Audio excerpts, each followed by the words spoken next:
आपदा कब आएगी, कहां आएगी, किस पर आएगी, ये कोई नहीं जानता।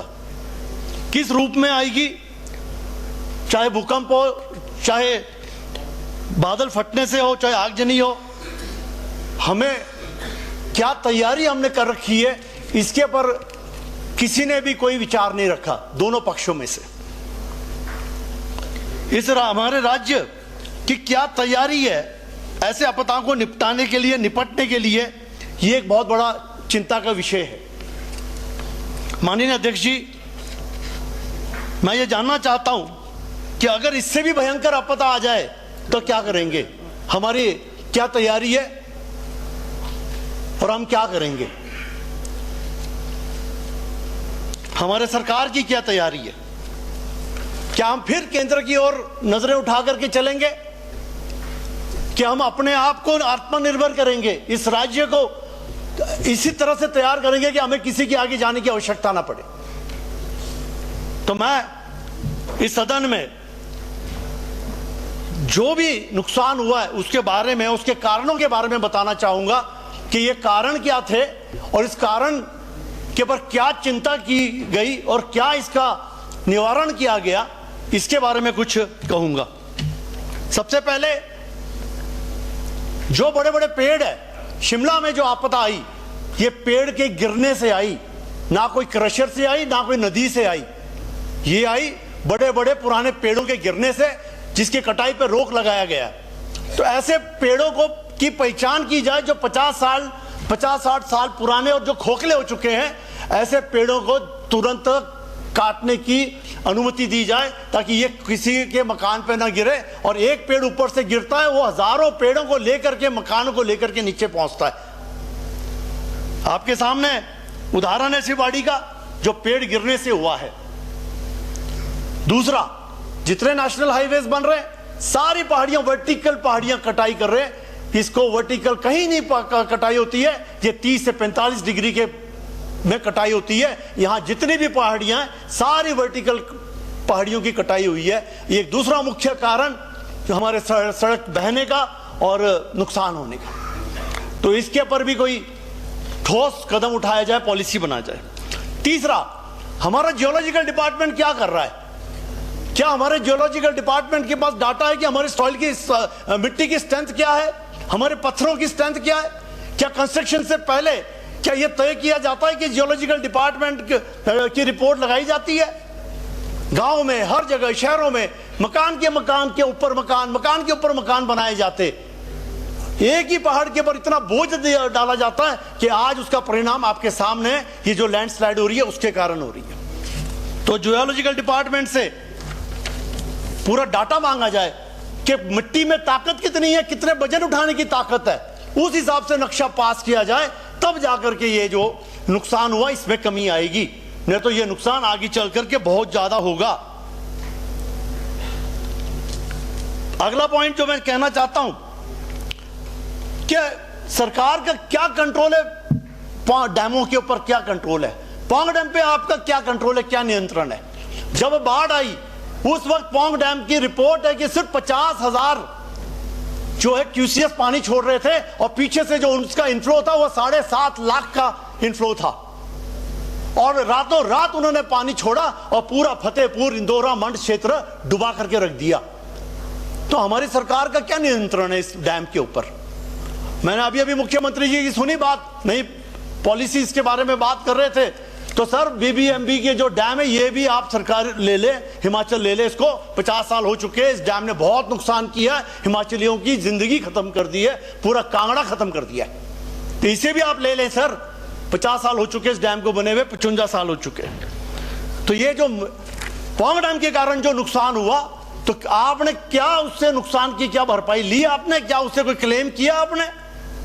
क्या उनके ऊपर कोई केस रजिस्टर किया आपने? कोई केस रजिस्टर नहीं किया। मैं सर क्लेम, आप चाहे तो 1000 करोड़ रुपए आप उनसे ले सकते हैं, क्योंकि हमारे पानी पे वो कमा रहे, हमारी जमीन पे कमा रहे और हमें कुछ नहीं दे रहे उसके एवज में। जितने ब्यास नदी है इसका सर सबसे जल्द से जल्द जो है सर इसकी चैनलाइजेशन होनी चाहिए और इसका पैसा जो है बीबीएमबी से लेना चाहिए, क्योंकि ये पानी बीबीएमबी में जाता है और आगे पंजाब, हरियाणा, राजस्थान में जाता है। क्या आपने कभी इस बारे में कोई विचार रखा? या किसी ने भी इसके बारे में कोई बात की? तो सबसे बड़ा कारण था पौंग डैम। ब्यास नदी का अगर तटीकरण करो और ताकि आने वाले समय में हमारी जमीन जो है वो बची रहे, नहीं तो सारी जमीन खत्म हो जाएगी। 50 साल में आज दिन तक डिसिल्टिंग नहीं हुई इस डैम में। इतना ज्यादा हाइट बढ़ चुका है कि आज पानी 1410 के ऊपर पानी जा रहा है। इसके बारे में किसी ने कोई चर्चा नहीं की। आज 1410 में पानी, पहले हम देखते थे हमारे बचपन से कि दूर रहता था, पानी हमारे घरों में घुसने लग पड़ा है। क्यों? क्योंकि डिसिल्टिंग नहीं हुई। पीछे से सिल्ट आ रही है, पत्थर आ रहे हैं, माइंस आ रहे, लेकिन उसको उठाने का कोई प्रावधान नहीं है। डैम वाले अपने इलाके में किसी को घुसने नहीं देते, ना खुद निकालते और ना किसी और को उठाने देते। इस पर भी सरकार जो है चैनलाइजेशन की बात करे और बीबीएमबी से इसका सारा खर्चा जो भी है ये बीबीएमबी से लें। आज क्या हमारे सरकार के पास डाटा है कि कितने ब्रिज पुराने हो चुके हैं, कितने मकान पुराने हो चुके हैं, क्या डैम सेफ है कि नहीं है? हमारे पास कौन सा डाटा है? क्या हमारे पास बजट का प्रोविजन है कि ऐसे कुछ है तो उसको अभी से उसको रिपेयर की जाए या उसको नया बनाया जाए? 100 साल पुराने, 150 साल पुराने पुल आज भी वैसे ही चले हुए हैं, इस पर कोई काम नहीं हुआ। यह भी एक बड़ा कारण था कि जो वॉश आउट हो गए, जो कमजोर हो चुके थे, वो सारे के सारे वॉश आउट हो गए। यह भी एक बहुत बड़ा कारण है कि पुराने पुलों को फिर उसको जो है नया बनाया जाए। इस आपदा में मैं आपसे एक सवाल करना चाहता हूं अध्यक्ष जी, क्या आपका शिमला सेफ है? क्या शिमला सेफ है? शिमला सेफ नहीं है सर। जितनी जल्दी हो सकता है, जिस तरह स्मार्ट सिटी बने उसी तरह स्मार्ट कैपिटल के बारे में सोचें और शिमला के सारे दफ्तरों को शिमला से बाहर करें। चाहे आपका विधानसभा क्यों ना हो, सेक्रेटरीट क्यों ना हो, इसे शिमला से बाहर करें सर। अब Shimla is not a safe.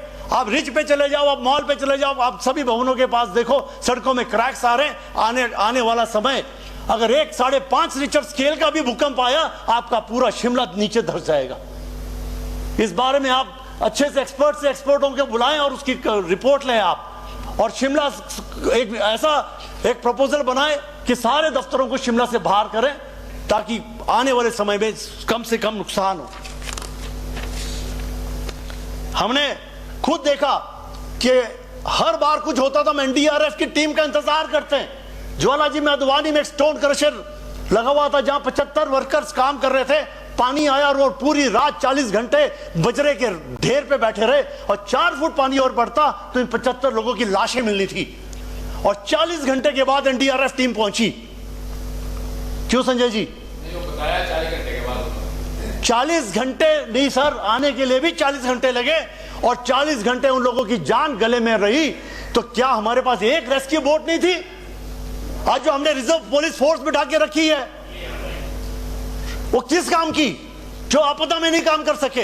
हम हर बार एनडीआरएफ की तरफ मुंह उठा के देखते हैं, एनडीआरएफ को बुलाएंगे, वो आएंगे, वो करेंगे। हमारे पास सर एक रेस्क्यू बोट नहीं है सर। शर्म की बात है कि आज 300 किलोमीटर वर्ग का पौंग डैम है और एक रेस्क्यू बोट नहीं हमारे पास। इससे बड़ी और क्या हम दुर्भाग्य बोल सकते कि एक रेस्क्यू बोट नहीं है? हम क्यों इंतजार करते?